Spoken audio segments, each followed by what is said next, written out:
puntos clave de las glomerulopatías secundarias y concretamente estas que están relacionadas a enfermedades sistémicas. Entonces vamos a ver nefropatía diabética, nefropatía lúpica y nefropatía por vasculitis. Empezando por la nefropatía diabética, vamos a tener un poquito de epidemiología. Va a ser la causa número uno de glomerulopatía secundaria. Y bueno, también tenemos que saber que va a ser la causa número uno de síndrome nefrótico en el adulto.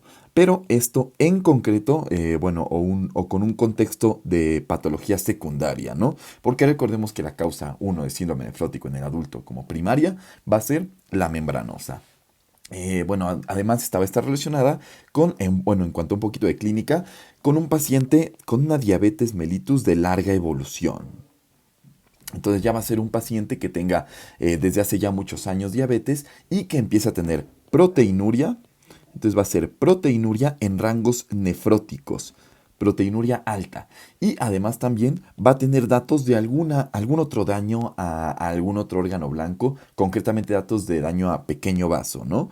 Entonces puede ser que al mismo tiempo que detectemos la diabetes también ya esté teniendo datos o que ya tenga el diagnóstico incluso hecho de una de una retinopatía diabética, ¿no? Muy bien, en cuanto al diagnóstico, lo vamos a hacer con biopsia, aunque normalmente no se hace la biopsia porque, bueno, es una situación como clínica en donde si ya tenemos una enfermedad de pequeño vaso en otro lado, es muy probable que también la tengamos ya en el riñón, ¿no? Secundaria a esta diabetes. Pero lo que nosotros veríamos a la biopsia son las células de Armani, que son células Paz positivo con colágeno. Clasificación. Nos lo va a dividir en 6 estadios la clasificación. Entonces vamos a tener uno, 2, 3, 4, 5, 6.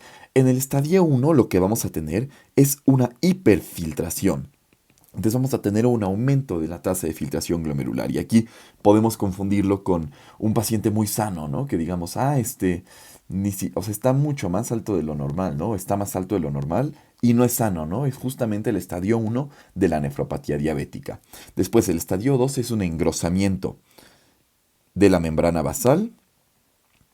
En el estadio 3 tenemos microalbuminuria, hipertensión y hay hialinosis, ¿no? Es decir, cilindros hialinos. Entonces aquí tenemos es importante, microalbuminuria y aquí tenemos además hipertensión y hialinosis.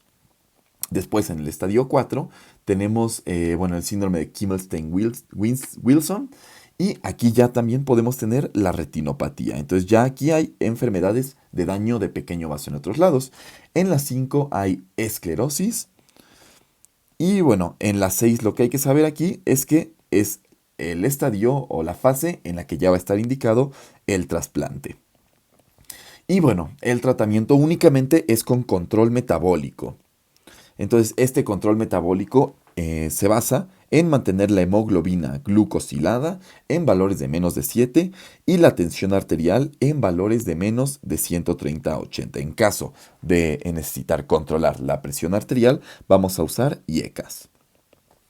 Y eso sería todo en cuanto a la nefropatía diabética. Pasamos ahora a la nefropatía lúpica, que bueno, hay que saber en cuanto a la nefropatía lúpica, un pequeño asterisco aquí, un pequeño paréntesis, que va a ser dentro del lupus el principal predictor o el predictor más importante de morbimortalidad. Entonces, vamos a ponerle aquí, más importante de morbimortalidad. Cuando un paciente con lupus ya empiece a tener nefropatía, es un mal dato, un mal predictor de mortalidad justamente. Entonces, el 75% de los pacientes con lupus van a tener alteraciones o en ego o en la creatinina sérica. Y 2/3 de los pacientes con lupus van a tener complicaciones renales, ¿no? Entonces, pues es un número muy grande, ¿no? De los pacientes que tienen lupus. Importante aquí igual, otro asterisco, hay una enfermedad, lupus-like, causada por fármacos, que no va a alterar la función renal. Entonces, lupus-like no altera el riñón. Si hay alteración de riñón, no es lupus-like y es una lupus real, ¿no? En cuanto a la clínica, vamos a tener también, como pasa en la nefropatía diabética, un síndrome nefrótico. Y bueno, además de este síndrome nefrótico, es decir, una proteinuria intensa, vamos a tener hematuria microscópica, hipertensión arterial, entonces como un síndrome nefrótico y le sumamos la hipertensión que es del nefrítico y bueno, hematuria no en rangos nefríticos, pero sí una hematuria microscópica, ¿no? Y vamos a tener además la función renal disminuida. Entonces, además de esta función renal disminuida, en el ego o en el examen microscópico podemos encontrar cilindros granulares. Eso es característico del lupus. Los cilindros granulares son característicos de la linfopatía lúpica.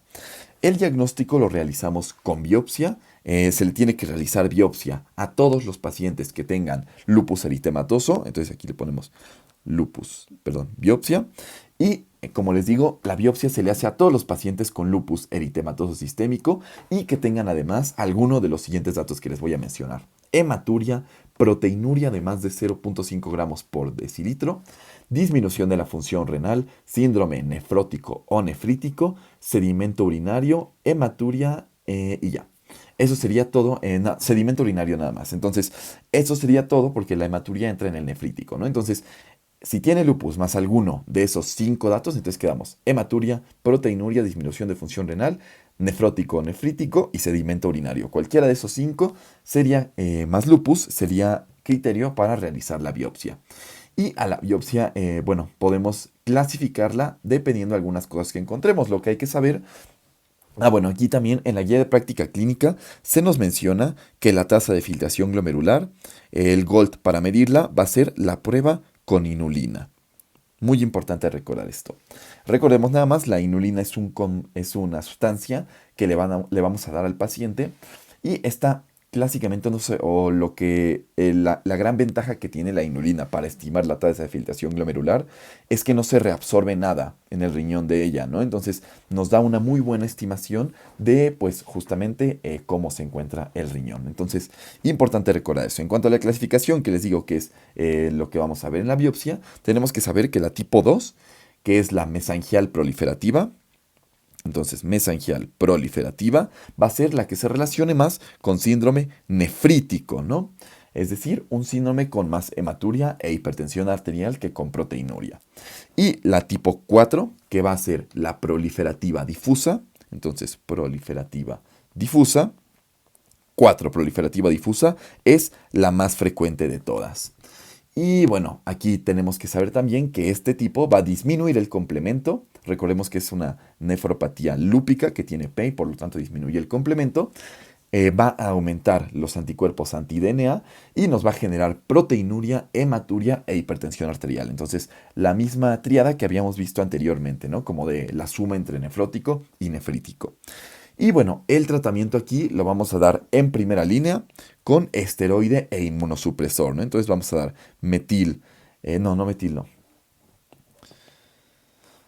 Vamos a dar, sí, metilprednisolona, metilprednisolona y a este le vamos a sumar ciclofosfamida. Y como tratamiento alternativo a este podemos dar micofenolato con azatioprina.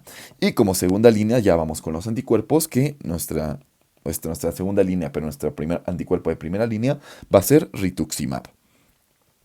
Y bueno, eso es todo en cuanto a la nefropatía lúpica. Pasamos ahora a las nefropatías causadas por vasculitis, en donde vamos a ver estas de aquí. Entonces nada más vamos a ver cuál es la característica en cuanto al riñón de cada una de estas vasculitis y el tipo de glomerulonefritis que van a causar. Entonces la panarteritis nodosa nos va a causar hematuria. Importante en las vasculitis que solo las de pequeño vaso van a ser las que nos causen problemas en el riñón. Recordemos que en las vasculitis tenemos de pequeño, mediano y vaso grande, y solo las de pequeño vaso van a ser las que causen complicaciones renales. Una vez dicho este paréntesis, panarteritis nodosa, hematuria. Poliangiitis microscópica, aquí vamos a tener leucos periglomerulares. Esa es la característica de cada una de estas, leucos periglomerulares. Después, en la granulomatosis eosinofílica con poliangiitis o Churg-Strauss, lo que vamos a tener van a ser eosinófilos intersticiales. Y en la vasculitis de Wegener, que también se llama granulomatosis con poliangiitis, vamos a encontrar semilunas y granuloma. Semilunas y granuloma. Y todas estas, menos la primera queda aparte, pero estas tres que acabamos de identificar, poliangiitis microscópica, Churg-Strauss y Wegener, van a ser una glomerulonefritis tipo 3. Glomerulonefritis tipo 3, y estas van a aumentar los niveles de P-ANCA. Entonces aquí P-ANCA. Y bueno, pasamos ahora al síndrome de Henoch, que lo que va a causar son depósitos de IgA, depósitos de IgA, y en el caso de la crioglobulinemia mixta esencial, vamos a tener síndrome nefrítico. Entonces, a ver, tenemos síndrome nefrítico o oliguria. Y este último va a ser una glomerulonefritis tipo 2. Y listo. Eso sería todo en cuanto a las glomerulopatías secundarias o por enfermedades sistémicas. De este lado queda el apunte. Y sería todo. Muchas gracias.